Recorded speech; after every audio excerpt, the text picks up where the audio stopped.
साडी शॉपिंगला जाताना नवरोबाला कधीच सोबत घेऊन जायचं नाही, कारण मदत तर काय करत नाहीत, पण दरवाजातून उभा राहून 5-5 मिनिटाला विचारत असतात आवरलं का आवरलं.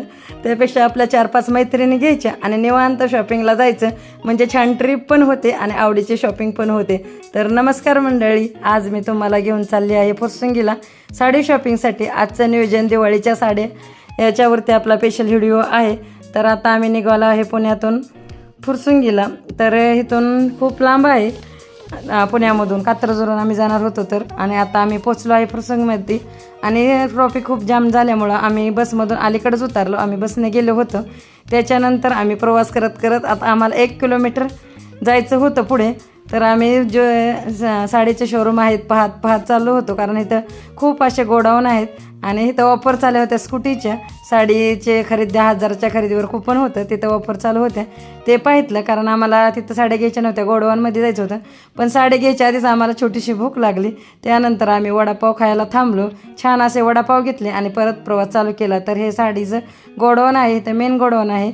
पण इथं एक आहे की आपल्याला एक साडी देत नाहीत, आपल्याला 5 किंवा 6 जणी मिळून साड्या घ्यावं लागतात. तर आम्ही बहिणीने सगळ्यांनी नियोजन केलं होतं आणि माझ्या मैत्रिणींनी की एक गट्टा घ्यायचा, म्हणजे प्रत्येकाला एक साडी येते.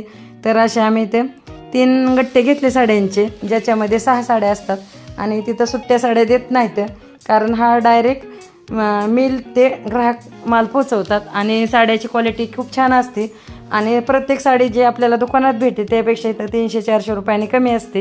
त्यामुळं आम्ही प्रत्येक सणाला एकत्रच इथं शॉपिंगला येतो. आणि खाली पण साड्या आहेत आणि आता यांचं नवीन शोरूम झाला आहे वरती. तर ह्या नवीन आता फॅशनच्या छान साड्या आहेत आणि इथलं कितीही तुम्ही भारी साडी घ्या, 1500च्या वरती नसते. जास्त भारी असली तर 2000पर्यंत सगळ्यांनी किती पण छान साड्या असतात.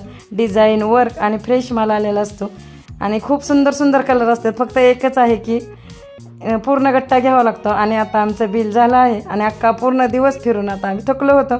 तर थोड्या वेळ गप्पा मारत बसले आणि आता भूक लागल्यामुळं पोटपूजेची तयारी करण्यासाठी मस्तपैकी मिसळपाववर ताव मारला. छान असं मिसळपाव खाल्लं आणि आता आम्हाला साड्या पण खूप छान भेटल्या होत्या. आता पुढच्या व्हिडिओमध्ये तुम्हाला पाहायला भेटेल की मी कोणत्या साड्या घेतल्या आहेत. आणि छान असं जेवून आता आम्ही निघालो आहे घराकडे. तर तुम्हाला माझा हा व्हिडिओ कसा वाटला तर नक्की सांगा आणि सबस्क्राईब, लाईक, शेअर करायला विसरू नका.